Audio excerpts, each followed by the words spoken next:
नमस्कार दोस्तों। और आज बात करेंगे इंडिया हंगर इंडेक्स के बारे में, यानी कि हमारे देश में हो रही भुखमरी के बारे में। देखिए, हालिया में GHI यानी कि ग्लोबल हंगर इंडेक्स की एक रिपोर्ट हमारे सामने आई है, जिस रिपोर्ट के हिसाब से हमारा देश भारत अपने पड़ोसी देशों से भुखमरी के मामले में कहीं ज़्यादा आगे। देखिए, अगर मैं बात करूं इंडिया की, तो India is second most fastest growing economy in the world.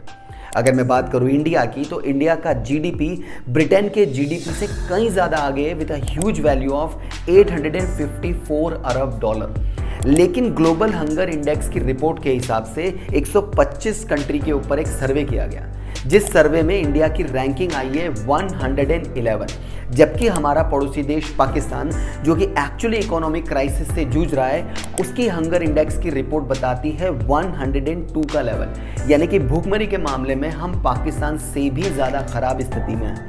बात करूं हमारे पड़ोसी देश श्रीलंका की, जो कि एक्चुअली चाइना की डेट ट्रैप पॉलिसी में कंप्लीटली ट्रैप हो चुका है। ग्लोबल हंगर इंडेक्स की रिपोर्ट के हिसाब से श्रीलंका की रैंकिंग चलती है 70, जबकि हमारी रैंकिंग है 111। यानी कि हंगर के मामले में हम श्रीलंका से भी ज़्यादा बुरी स्थिति में हैं। ग्लोबल हंगर इंडेक्स की रिपोर्ट के हिसाब से हम सिर्फ अफगानिस्तान से बेटर स्थिति में हैं, क्योंकि अफगानिस्तान के अंदर हंगर इंडेक्स लेवल मिला है 115 और इंडिया का हंगर इंडेक्स मैंने आपको बता दिया 111। वेल, अब एज एन ऑडियंस अगर आपको ऐसा लग रहा है कि GHI यानी कि ग्लोबल हंगर इंडेक्स एक ऐसी रिपोर्ट है जो ये तय करती है कि किसी कंट्री के अंदर खाने की कितनी कमी है, या ये रिपोर्ट ये तय करती है कि किसी कंट्री के अंदर खाने की कमी से कितनी डेथ हुई है, तो आप पूरी तरह से गलत है। GHI ग्लोबल हंगर इंडेक्स एक रिपोर्ट ज़रूर है, लेकिन ये किन्हीं इक्विपमेंट्स पे, कुछ टूल्स के साथ, कुछ फॉर्मूले के साथ, किन्हीं स्टैंडर्ड वैल्यूज़ के साथ कुछ 4 पिलर फिक्स करती हैं, जिनके बेसिस पे एक कंट्री को स्कोर मिलता है। इन 4 पिलर में पहला पिलर है न्यूट्रिशन का, जो ये तय करता है कि कंट्री के अंदर रहने वाले लोगों को हर दिन अपनी डाइट में कितना न्यूट्रिशन मिल रहा है। दूसरा पिलर होता है 5 साल से छोटे बच्चों का एवरेज हाइट, कि वो जितना खाना खा रहे हैं उस खाने के अंदर कितना न्यूट्रिशन है, और उस न्यूट्रिशन के हिसाब से उनकी एवरेज हाइट क्या होनी चाहिए। तीसरा पिलर है एवरेज वेट, यानी कि 5 साल से छोटा बच्चा अपने खाने में जितना न्यूट्रिशन खा रहा है, उस न्यूट्रिशन के हिसाब से ऑन एन एवरेज उसका वेट क्या होना चाहिए। और चौथा पिलर है मोर्टालिटी रेट, यानी कि किसी कंट्री के अंदर बर्थ रेट डेथ रेट से हमेशा ज़्यादा हो, ना कि कम हो।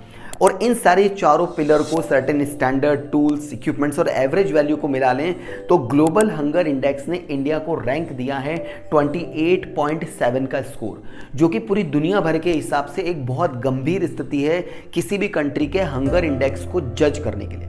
और अब यहाँ से सबसे इंपॉर्टेंट सवाल ये आया कि इंडिया जब सेकंड मोस्ट ग्रोइंग इकोनॉमी है, जीडीपी में हम आगे हैं, स्टॉक मार्केट हमारा आगे और सब कुछ बढ़िया सा नजर आ रहा है, तो फिर इंडिया ग्लोबल हंगर इंडेक्स की रिपोर्ट में इतना पीछे क्यों आया कि उसकी रैंकिंग अपने पड़ोसी देशों से भी कम है।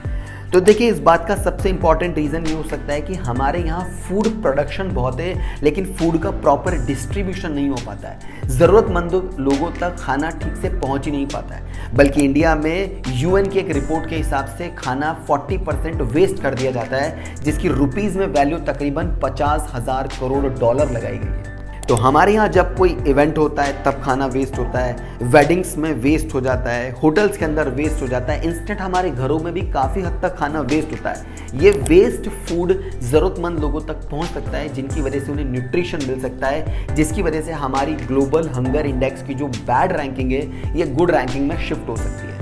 लेकिन जब GHI ग्लोबल हंगर इंडेक्स ने ये रिपोर्ट दिया और इंडिया को काफ़ी पुअर रैंकिंग मिली, इस पे हमारी गवर्नमेंट ने कुछ इस तरह से बताया कि GHI ने जो रिपोर्ट बनाई है ये रिपोर्ट गलत है। इस रिपोर्ट में यूज़ किए गए ये 4 पैरामीटर में से 3 इंडिकेटर पूरी तरह से गलत है।